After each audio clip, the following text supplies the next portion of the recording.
I, 34F, was married to Eric, 36M, for 8 years before our divorce last year. We met during our junior year of college at a mutual friends party. I remember being drawn to his charismatic personality and infectious laugh. We started dating a few months later and things moved quickly from there. Eric came from a tight-knit family that seemed picture-perfect from the outside. His older sister Vanessa, 39F, and I hit it off right away, bonding over our shared love of true crime podcasts and hiking. Vanessa was married to Nathan, 41M, and they had 2 kids, a 7-year-old girl and a 4-year-old boy. Eric's parents, especially his mom Karen, 62F, welcomed me with open arms and treated me like the daughter they never had. After graduating college, Eric and I both landed jobs at the same tech startup. We loved the excitement of working for a young company, and our shared career goals brought us even closer. We got married in a small ceremony in Eric's parents' backyard, surrounded by family and close friends. The first few years of our marriage were wonderful. We traveled, advanced in our careers, and started talking about having kids of our own. Things started to change about 3 years ago. The startup we worked for was acquired by a larger company, resulting in a lot of changes. Eric was promoted to a management position, which meant longer hours and more stress. At first, I was proud of his success and tried to be supportive, even when he'd come home late or have to work weekends. Around that time, Eric's behavior started to shift. He became very protective of his phone, often taking calls in another room or texting at odd hours. When I asked about it, he'd brush it off as work stress. He also started going out more with his work friends, but was vague about who he was meeting or where they were going.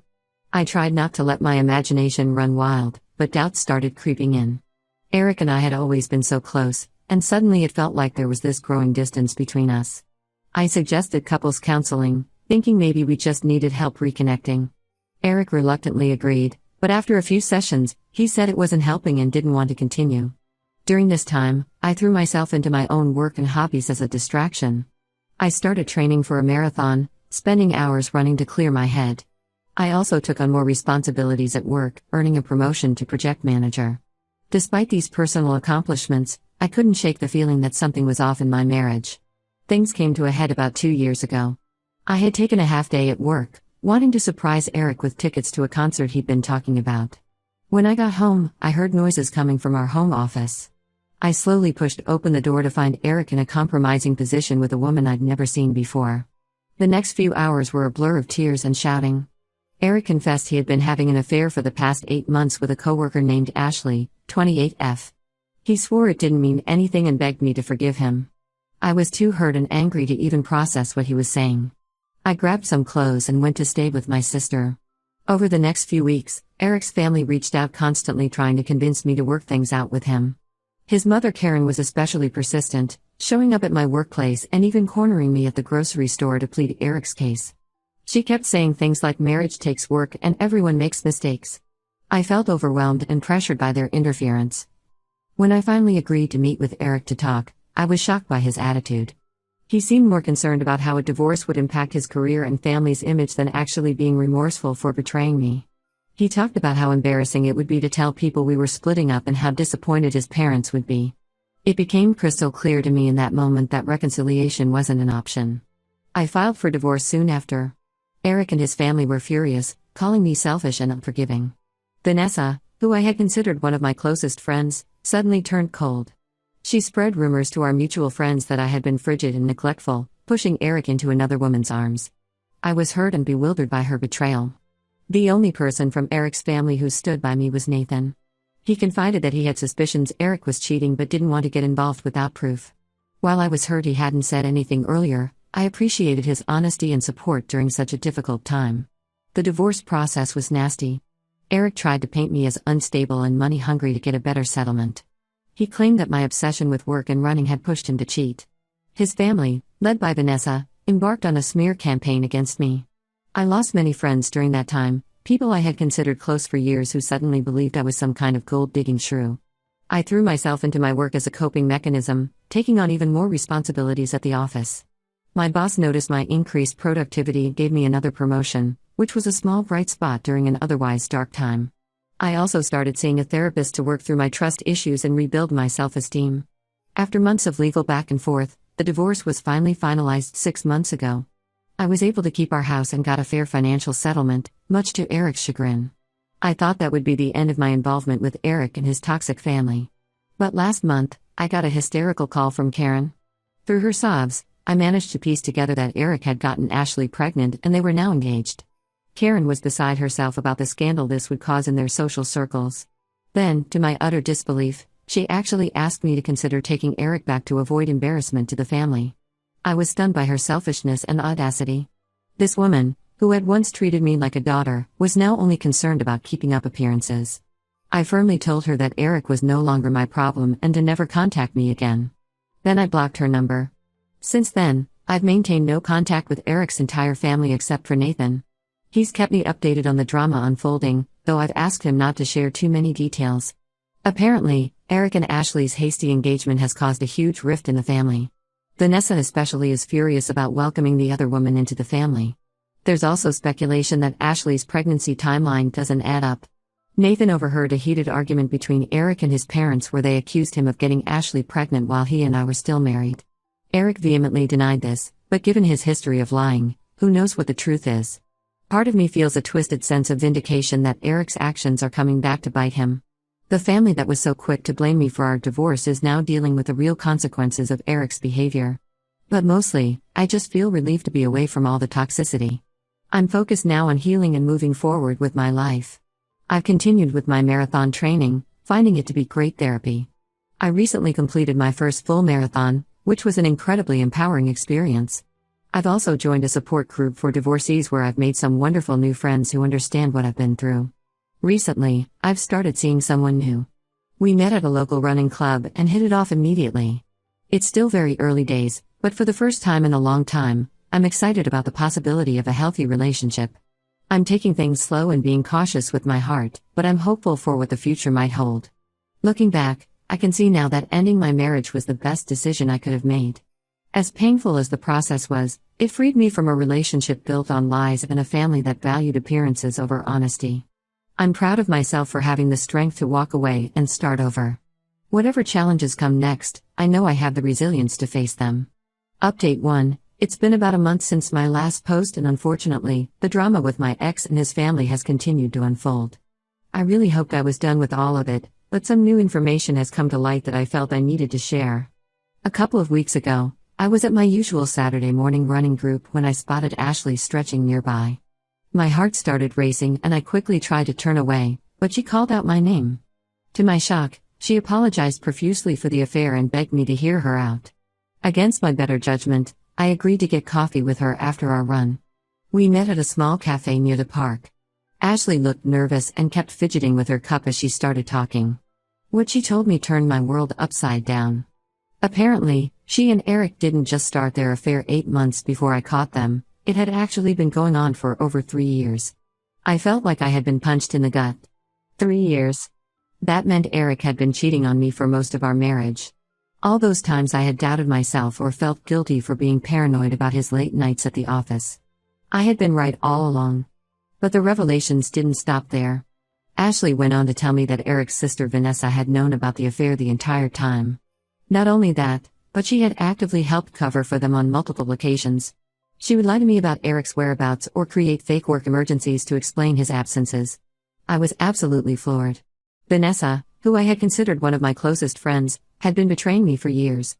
It made me furious to think back on all the times she had comforted me when I expressed doubts about Eric's fidelity. All the while, she knew exactly what was going on. Ashley explained that she had only recently found out about Vanessa's involvement. Apparently, Vanessa had caught them together early in the affair. Instead of telling me or confronting Eric, she agreed to keep it secret to protect the family. Ashley said this revelation, along with finding out she was pregnant, made her realize how toxic Eric and his family were. She went on to tell me that she had broken things off with Eric and moved back home to be with her parents.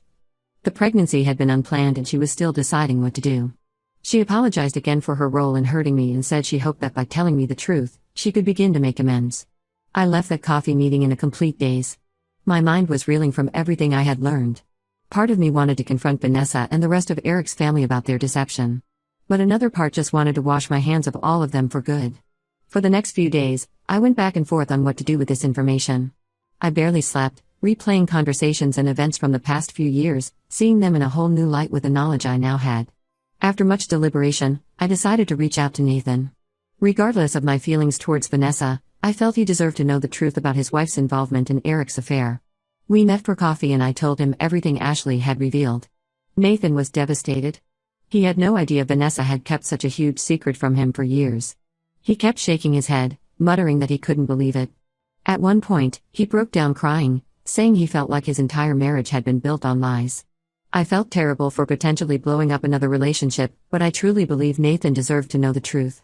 He thanked me for being honest with him and said he needed time to figure out what this meant for his marriage. Since then, I've heard through mutual friends that Nathan moved out and is staying with a buddy from work. Vanessa has been frantically trying to contact me, leaving angry voicemails accusing me of trying to ruin her marriage out of spite. I've blocked her number and all her social media accounts. Eric has also tried reaching out multiple times. His messages alternate between apologizing for everything and accusing me of meddling in his family's business. I haven't responded to any of them. As far as I'm concerned, his actions and lies caused all of this, not me simply telling the truth. I'm still processing all of this new information and what it means. I'm angry all over again at the level of deception from people I once considered family. It's brought up a lot of emotions I thought I had already worked through about the end of my marriage. But I'm also trying not to let their drama consume me. I've worked hard over the past year to rebuild my life and I don't want to lose that progress. I've been leaning on my support system, my therapist, my divorce support group, and my close friends. They've all been incredibly understanding and helpful as I navigate these new revelations. I have a date this weekend with a guy from my running club.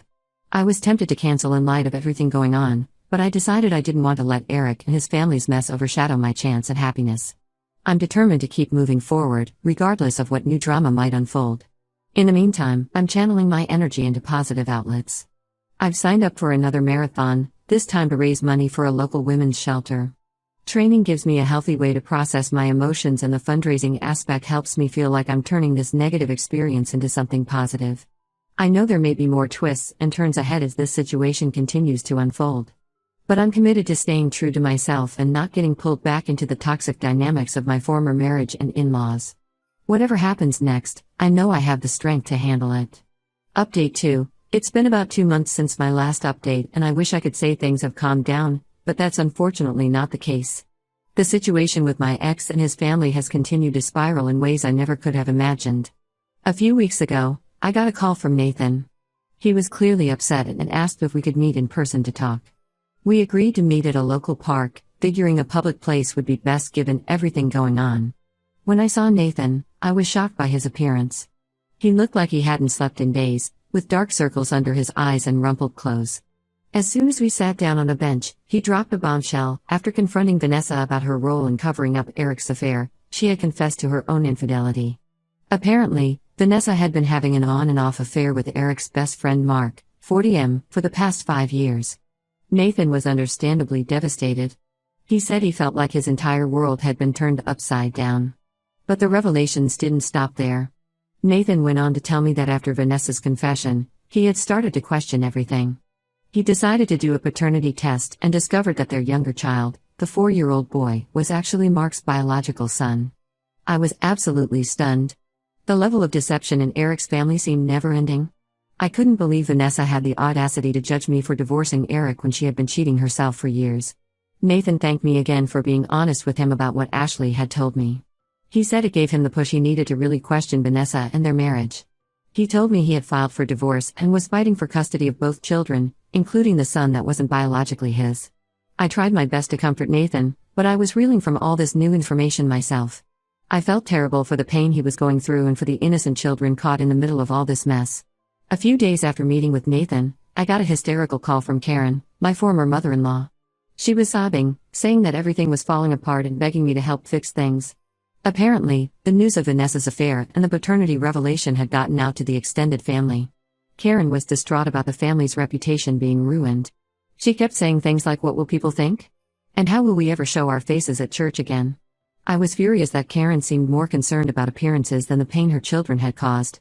I told her in no uncertain terms that none of this was my problem to fix. I suggested that maybe she should focus on why both her children turned out to be serial cheaters instead of worrying about gossip. Then I hung up and blocked her number. Since then, I've heard through mutual friends that things have gotten even messier. Mark's wife found out about his affair with Vanessa and has also filed for divorce. Eric is apparently furious at Vanessa for destroying the family with her affair, completely ignoring his own role in everything. There are ugly fights happening over child custody and assets in both divorces. The once close-knit family is now completely fractured, with everyone taking sides and slinging accusations. As for me, I'm doing my best to stay out of all of it. I've blocked numbers and social media for Eric's entire family except Nathan. He and I still talk occasionally as he works through everything, but I've made it clear I can't be his main support system. I'm focused on my own healing and future. The guy I've been seeing from my running club asked me to be exclusive last week and things are going really well. We're taking things slow, but for the first time in a long time, I'm excited about what the future might hold. This whole situation has been a stark reminder of why I'm better off without Eric and his family in my life. While I never wished this level of pain and drama on anyone, I can't help but feel that karma has finally caught up with them all. Update 3. It's been about 6 months since my last update and I'm happy to say that things have finally started to settle down. I haven't had any direct contact with Eric or his family in months, but I've heard bits and pieces through Nathan and mutual acquaintances. The divorces between Nathan and Vanessa, as well as Mark and his wife, have been finalized. There was a lot of ugliness around custody arrangements and asset division, but it seems like things are finally resolved legally at least. Nathan got primary custody of both kids, including the son that isn't biologically his. He told me he couldn't imagine not being a father to the boy he's raised for 4 years, regardless of DNA. I have a lot of respect for Nathan and how he's handled this whole situation. Eric and Ashley's relationship imploded spectacularly. Apparently, Eric had been lying to Ashley about ending things with me and starting divorce proceedings long before I actually caught them together. When Ashley found out the extent of his deception, she left him for good. Their baby was born a few months ago and Ashley has full custody. Eric is apparently fighting for visitation rights, but Ashley is reluctant given his history of lying. I ran into Karen at the grocery store last week. It was incredibly awkward, but she actually apologized for how she had treated me during and after the divorce. She said going through everything with Vanessa had opened her eyes to how unfairly she had judged me for leaving Eric. I appreciated the apology but made it clear I wasn't interested in rekindling any kind of relationship. As for me, I'm doing really well. My boyfriend and I recently moved in together and things are great. I've continued with my running, completing 2 more marathons in the past 6 months. I've also started volunteering at a local women's shelter, which has been incredibly rewarding. I've done a lot of healing work and therapy and feel like I've finally put the whole mess with Eric behind me. I'm grateful for the life lessons I've learned through all of this, as painful as they were at the time. I've grown so much as a person and have a much clearer sense of my own worth and what I deserve in a relationship. I'm sharing this final update mostly for closure. I don't anticipate having any more involvement or updates about Eric and his family's drama. I'm looking forward to the next chapter of my life and focusing on my own happiness. Thank you to everyone who offered support and advice throughout this crazy journey.